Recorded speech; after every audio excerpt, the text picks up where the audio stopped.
السلام علیکم ورحمۃ اللہ وبرکاتہ۔ الحمد للہ وحدہ والصلاة والسلام علی من لا نبی بعد اما بعد فاعوذ باللہ من الشیطان الرجیم بسم اللہ الرحمن الرحیم الا تنصروه فقد نصرہ اللہ اذ اخرجہ الذین کفروا ثانی اثنین اذ ہما فی الغار اذ یقول لصاحبہ لا تحزن ان اللہ معنا۔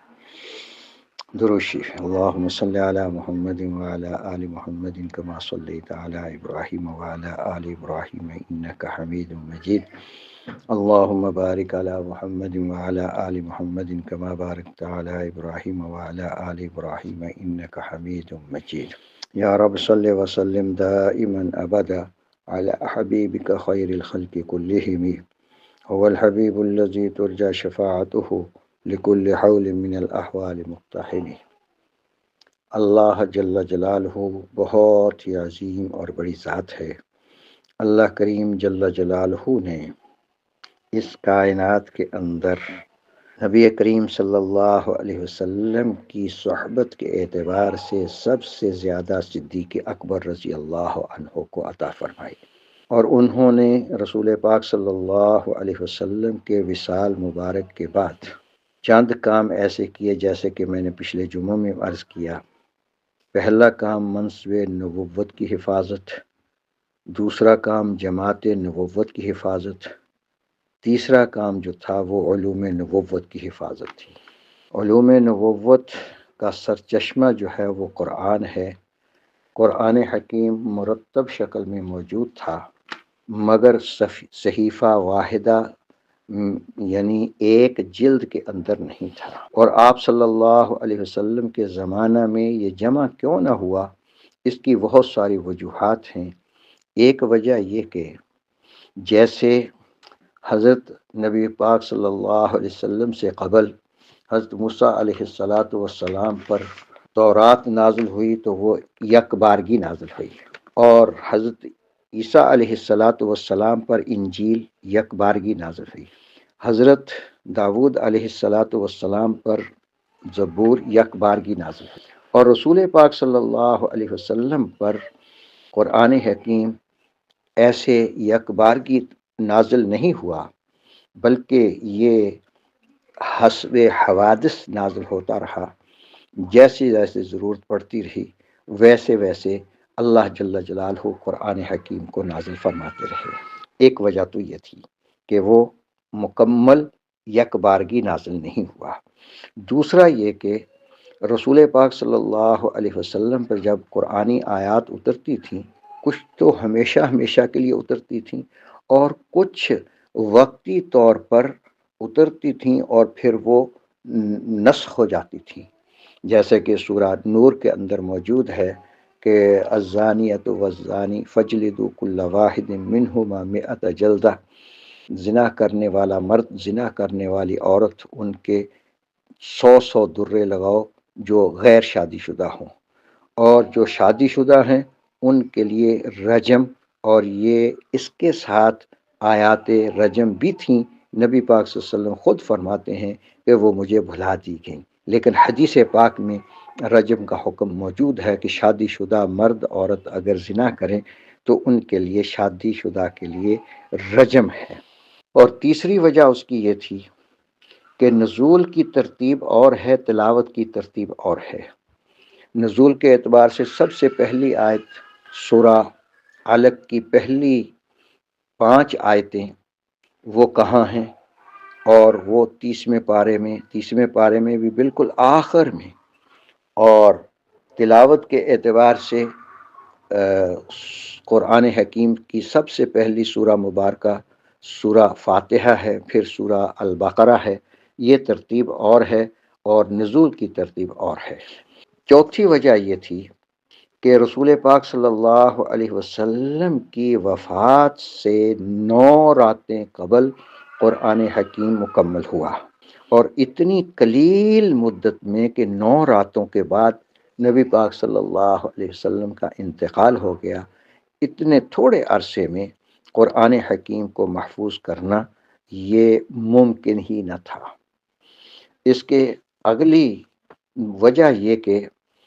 جمع قرآن کے وجوہات جو دور صدیقی میں تھے وہ اور تھے، اور نبی پاک صلی اللہ علیہ وسلم کے زمانہ رسالت میں وجوہ اور تھے۔ حضرت صدیق اکبر رضی اللہ تعالی عنہ کے دور مبارک میں سب سے بڑی وجہ وہ جنگ یمامہ میں شہید ہونے والے شہداء، اور وہ شہداء کتنے تھے؟ صرف 1200 صحابہ کے بارے میں آتا ہے کہ شہید ہوئے، اور ان میں 750 یا اس سے کم و بیش، جیسے کہ بعض نے 800 بھی لکھا ہے، کہ حفاظ قرآن شہید ہوئے تھے۔ اور جب اتنی بڑی تعداد صحابہ رضوان اللہ علیہ مجمعین کی شہید ہوئی، تو اب ان تمام کے شہید ہونے کے بعد ضروری تھا کہ قرآن حکیم کو یکجا کیا جائے، جیسا کہ علامہ سیوطی رحمۃ اللہ علیہ نے بھی اور دیگر اصحاب تواریخ نے بھی یہ بات لکھی ہے کہ رسول پاک صلی اللہ علیہ وسلم کے غزوات و سرایا جو کہ 88 تعداد بنتی ہے، ان کے اندر صرف 259 صحابہ رضوان اللہ علیہ مجمعین کی شہادت ہوئی، اور اس ایک جنگ یمامہ کے اندر رسول پاک صلی اللہ علیہ وسلم کے 1200 صحابہ، جن میں 750 یا اس سے کم و بیش حافظ قرآن شہید ہوئے تھے۔ اور حضرت رسول پاک صلی اللہ علیہ وسلم کے بعد عمر رضی اللہ تعالی عنہ نے اس جنگ کے بعد یہ حضرت ابو بکر رضی اللہ تعالی عنہ سے آ کے درخواست کی کہ امیر المؤمنین، خلیفہ ولا فصل، اصحاب رسول، آپ اس امت کے لیے قرآن حکیم کو اکٹھا فرما دیں، ایک جلد میں بین دفتہ جمع فرما دیں۔ تو حضرت ابو بکر رضی اللہ عنہ کو اس میں تھوڑا سا تعمل تھا، فرمانے لگے کیف افعلہ ما لم یفعل النبی صلی اللہ علیہ وسلم، میں وہ بات کیسے کروں جس کو میرے آقا سید رسول امام الانبیاء حضرت محمد رسول اللہ صلی اللہ علیہ وآلہ وسلم نے نہیں کیا۔ تو حضرت ابو بکر رضی اللہ عنہ انکار فرماتے رہے، عمر رضی اللہ عنہ بار بار ان سے درخواست کرتے رہے کہ حضرت اس میں خیر ہے، یہ ضروری ہے کہ آپ اس کو جمع کر دیں، حتیٰ کہ حضرت ابو بکر رضی اللہ عنہ فرماتے ہیں کہ عمر رضی اللہ عنہ کے بار بار یہ ارشاد فرمانے پر میرے سینے کو اللہ نے کھول دیا۔ انہوں نے حضرت زید بن ثابت رضی اللہ تعالیٰ عنہ کو بلایا اور ان سے ارشاد فرمایا کہ تم اس قرآن حکیم کو یکجا کرو۔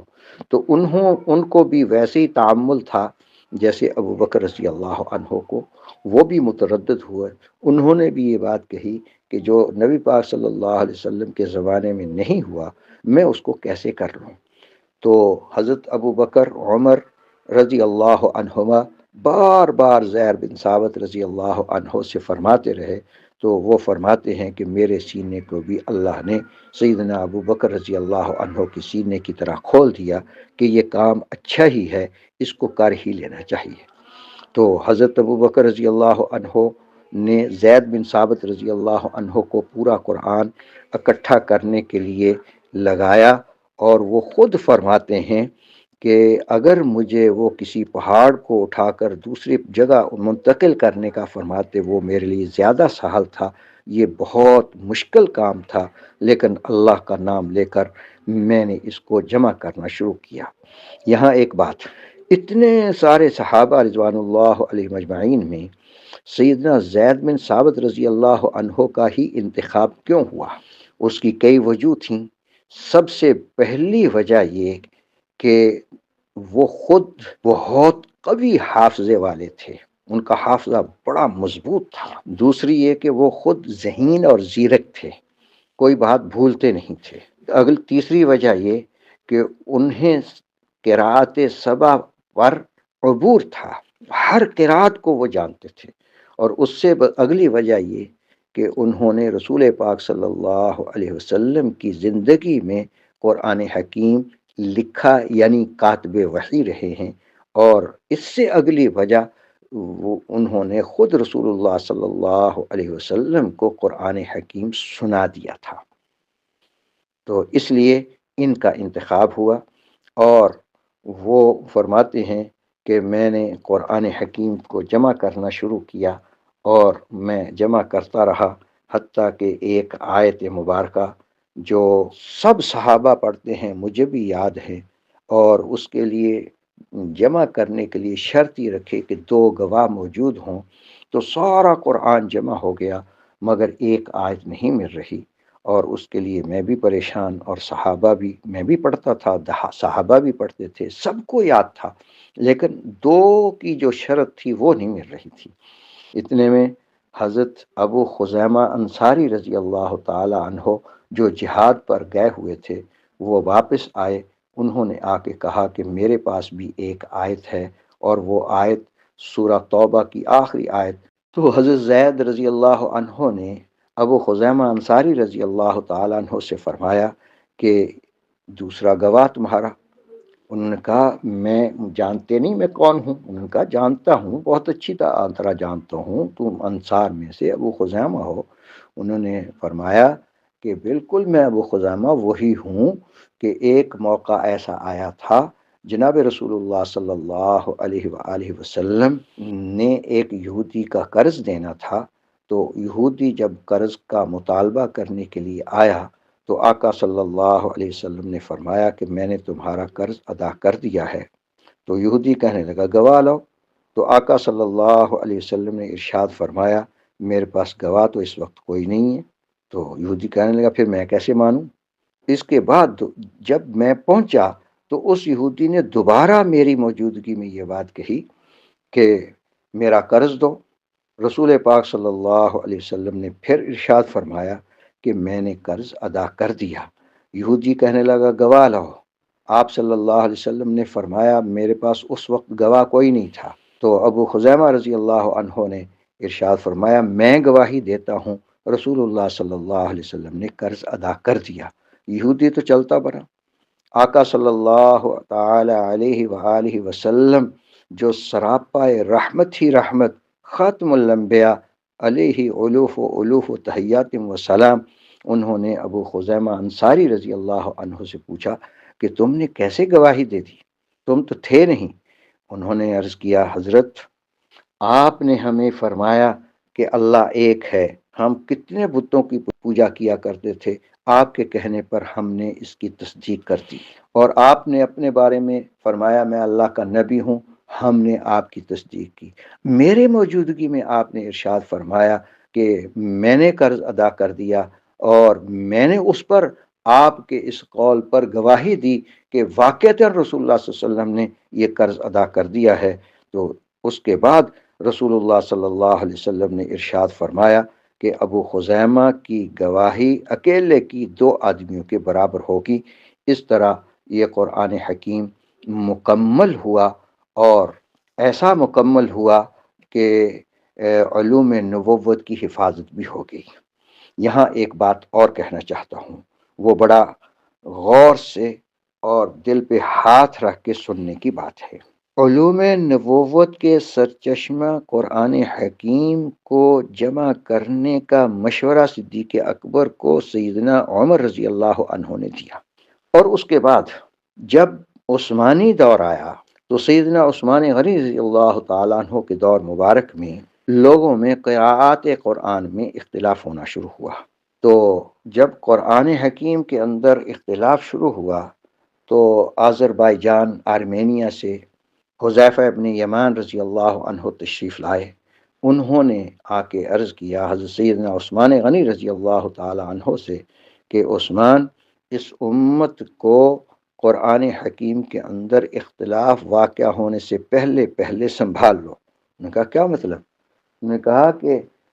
ایک امام جس نے نماز پڑھائی اور 9 مسلم جو اس کے پیچھے نماز پڑھ رہا، یا وہ کسی اور قاری کا پڑھا ہوا، کسی اور لحن سے پڑھا ہوا، کسی اور قرات سے پڑھا ہوا، اس نے کہا کہ امام صاحب نے قرآن غلط پڑھا ہے۔ ایسے ہی مکہ مکرمہ کے اندر بھی سیدنا ابو ہریرہ رضی اللہ تعالیٰ عنہ جب حاکم تھے،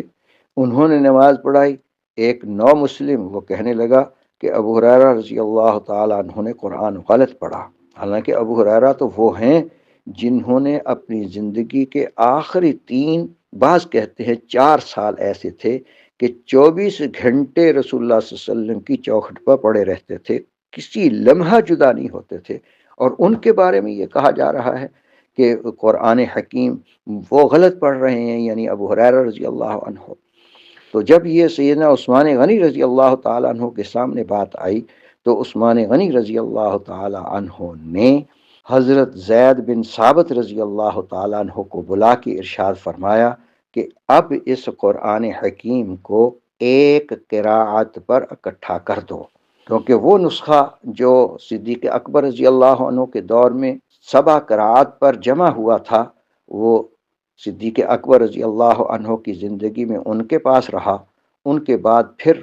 حضرت عمر رضی اللہ عنہ کے پاس رہا، ان کی شہادت کے بعد ام المومنین سیدہ حفصہ رضی اللہ تعالی عنہ جو عمر رضی اللہ تعالی عنہ کی بیٹی تھیں ان کے پاس آیا، عثمان غنی رضی اللہ عنہ نے وہ نسخہ منگوایا اور حضرت زید بن ثابت رضی اللہ تعالی عنہ کو دیا، اور ان کے ساتھ حضرت عبداللہ ابن زبیر، حضرت سعید ابن العاص اور عبد الرحمن ابن حارث ابن حشام رضی اللہ عنہم کو معمور فرمایا، اور یہ بعد میں 3 عبداللہ ابن زبیر، سعید ابن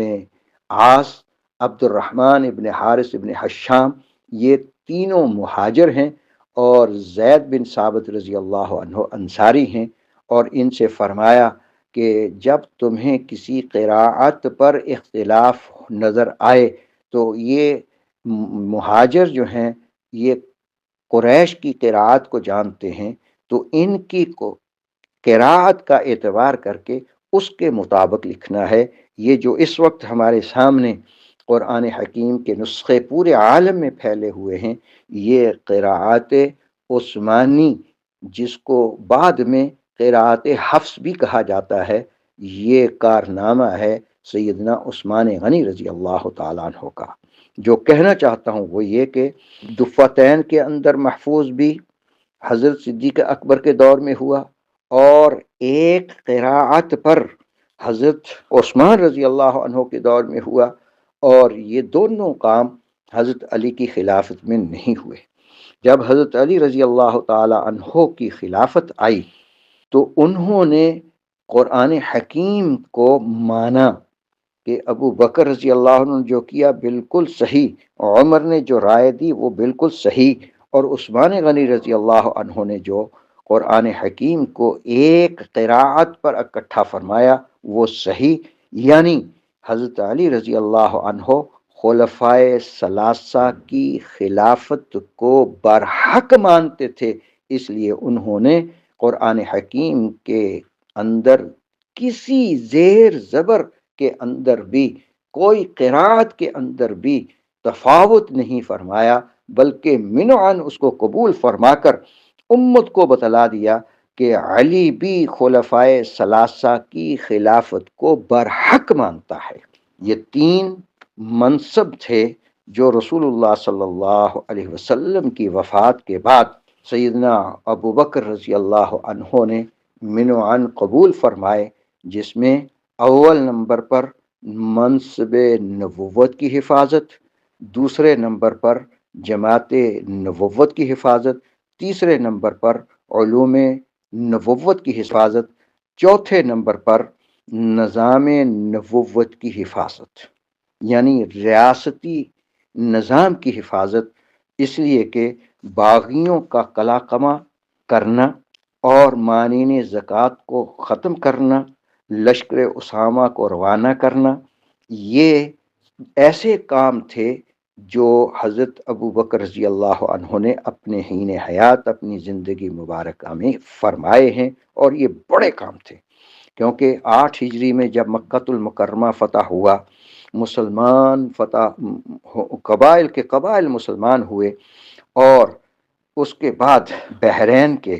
نعمان بن منذر نے خود مختاری کا اعلان کر دیا،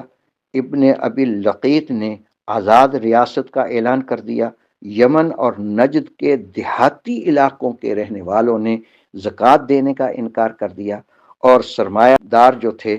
انہوں نے باوجود کلمہ پڑھنے کے، نماز بھی پڑھتے ہیں، کلمہ بھی پڑھتے ہیں، لیکن زکوٰۃ دینے سے انکار کر رہے ہیں۔ تو یہ سارے معاملات صدیق اکبر رضی اللہ تعالی عنہ کے زمانہ مبارک میں ہوئے، اور انہوں نے پھر حضرات صحابہ رضوان اللہ تعالی علیہ مجمعین کو اکٹھا فرما کر ان سے مشورہ کیا کہ اب بتاؤ میں کیا کروں۔ تو اس پر حضرت ابو بکر رضی اللہ عنہ کو رائے دینے والے حضرت عمر رضی اللہ تعالی عنہ جیسے